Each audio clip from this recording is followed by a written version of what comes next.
Good morning all of you. BA final year के सभी students को सुप्रभात, नमस्कार।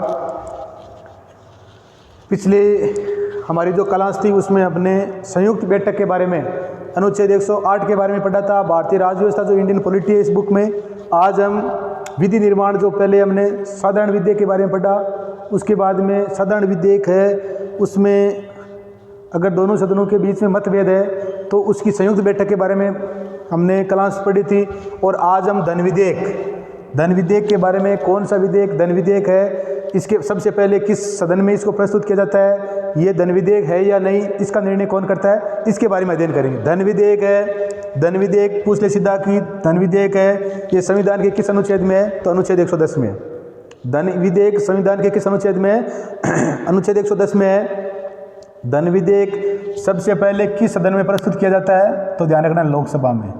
धन विधेयक है वो पहली बार सबसे पहले लोकसभा में प्रस्तुत किया जाता है, और इसके लिए राष्ट्रपति की पहले क्या चाहिए, पूर्व अनुमति चाहिए।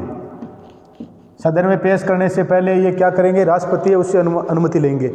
और ये धन विधेयक है या नहीं है, इस बात का फैसला कौन करेगा, लोकसभा अध्यक्ष। इन बातों का ध्यान रखना है। ये क्वेश्चन है बार बार विभिन्न जो कंपटीशन एग्जाम है उनमें पूछे गए हैं। तो धन विधेयक है, धन विधेयक के अंतर्गत निम्नलिखित जो विषय है सम्मिलित किए जाते हैं। धन विधेयक कौन सा है, तो सबसे पहले किसी कर का लगाना,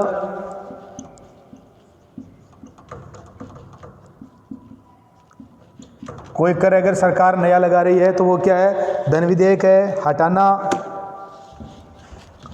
कोई कर लगा रहे हैं, कोई हटाना,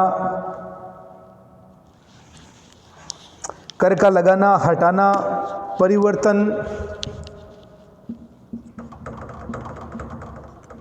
धन विधेयक कौन सा, तो किसी कर अगर लगा रहे हैं नया, तो अगर कोई नया कर लगाया हुआ है उसको हटा रहे हैं, तो अगर उसमें कोई परिवर्तन कम या ज़्यादा कर रहे हैं तो वो सारे क्या होते हैं, धन विधेयक होते हैं। इस बात का ध्यान रखना है।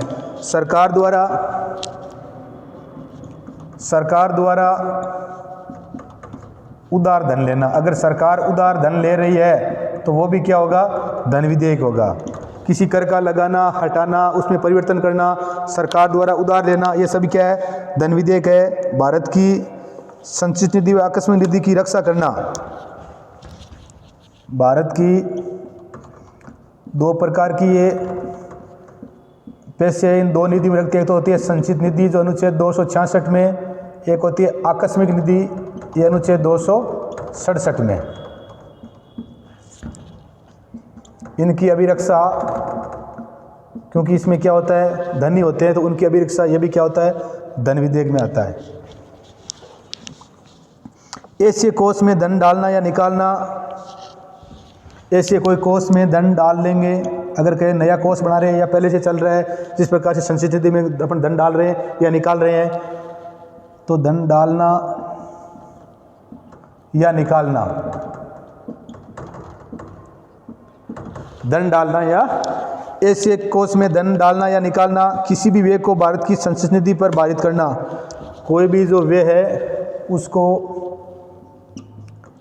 भारत की संचित निधि पर पारित करना। कभी संचित निधि का धन अनुच्छेद 266 में आता है। तो ये सारे क्या होते हैं, धन विधेयक होते हैं। संविधान के किस अनुच्छेद में, अनुच्छेद 110 में। भारत की संचित निधि या लोक लेखा विधि से धन प्राप्त करना, भारत की संचित निधि अनुच्छेद 266 में। वह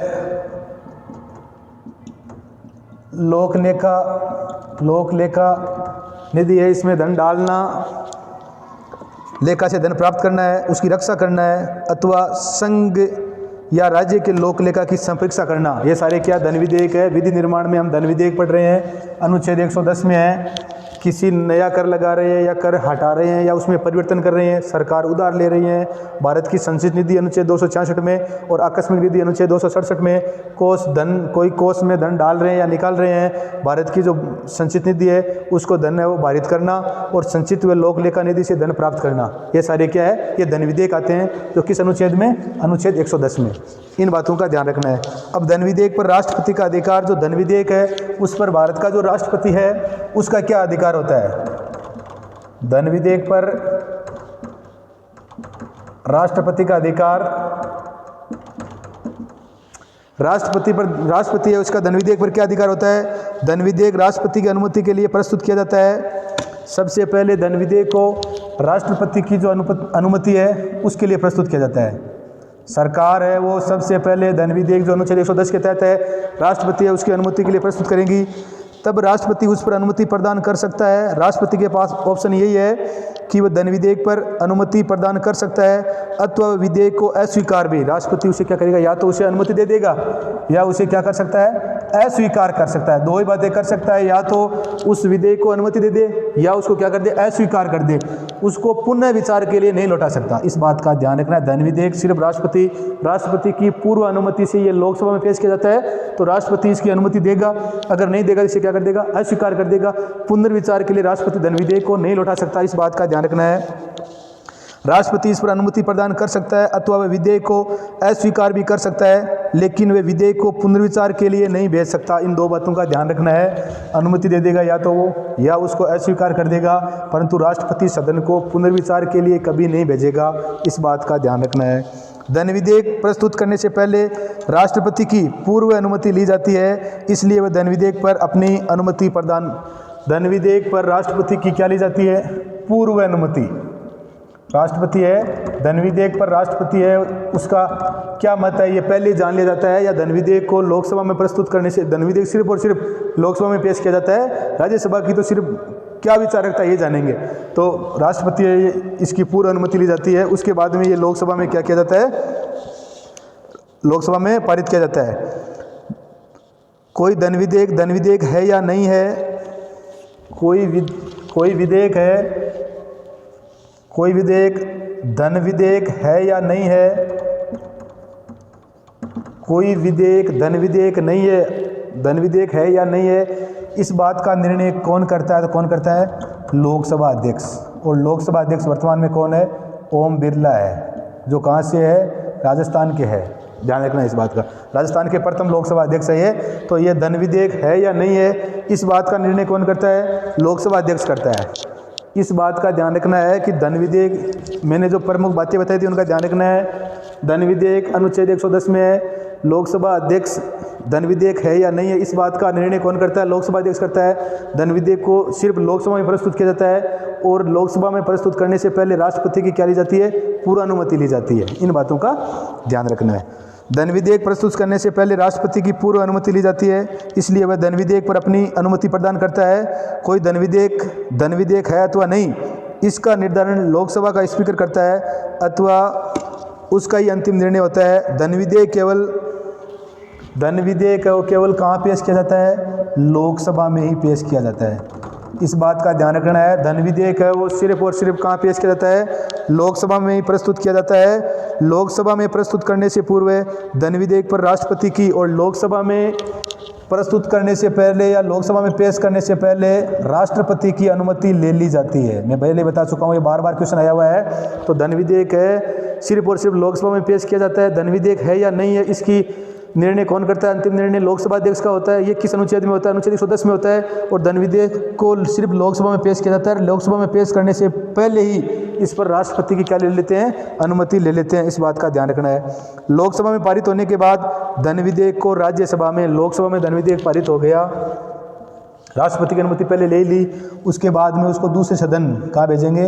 राज्यसभा में। धन विधेयक कभी भी राज्यसभा में पेश नहीं किया जाता है। धन विधेयक पहली बार कहाँ प्रस्तुत होगा? लोकसभा में होगा। इस बात का ध्यान रखना है।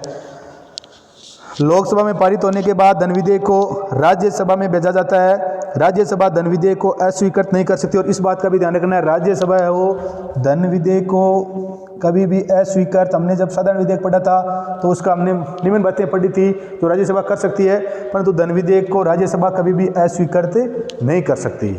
इस बात का ध्यान रखना है। धन विधेयक को राज्यसभा कभी भी अस्वीकृत नहीं कर सकती या मना नहीं कर सकती। इस बात का ध्यान रखना है। राज्यसभा धन विधेयक में किसी प्रकार का संशोधन कर सकती है। राज्यसभा है धन विधेयक में किसी भी प्रकार का क्या कर सकती है? संशोधन कर सकती है। संशोधन का सुझाव दे सकती है। मानना और न मानना किस पर निर्भर करता है? लोकसभा पर निर्भर करता है। इस बात का ध्यान रखना है। राज्यसभा धन विधेयक में किसी प्रकार का संशोधन कर सकती है, परंतु इसको मानना लोकसभा का विशेषाधिकार है। मानना या न मानना ये किसका अधिकार है? ये लोकसभा का है, इस बात का ध्यान रखना है। तो राज्यसभा सिर्फ क्या कर सकती है? इसे संशोधन के लिए कह सकती है, परंतु मानना और न मानना ये विशेषाधिकार किसका? लोकसभा का विशेषाधिकार है कि राज्यसभा ने जो सुझाव दिया है उसको माने या न माने, ये अधिकार किसका है? लोकसभा का है। राज्यसभा धन विधेयक में किसी भी प्रकार का संशोधन कर सकती है, परंतु इसको मानना लोकसभा का विशेषाधिकार है। अतः लोकसभा इसे स्वीकार भी कर सकती है और अस्वीकार भी। लोकसभा इसे मान भी सकती है और मना भी कर सकती है, परंतु राज्यसभा संशोधन की सिफारिश कर सकती है। राज्यसभा सिर्फ और सिर्फ क्या कर सकती है? संशोधन है, इसकी सिफारिश कर सकती है। मानना और न मानना किसका काम है? लोकसभा का काम है।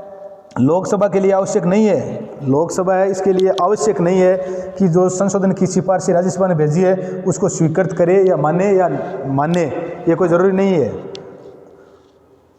धन विधेयक को राज्यसभा, धन विधेयक है उसको राज्यसभा 14 दिन के भीतर क्या देनी पड़ेगी?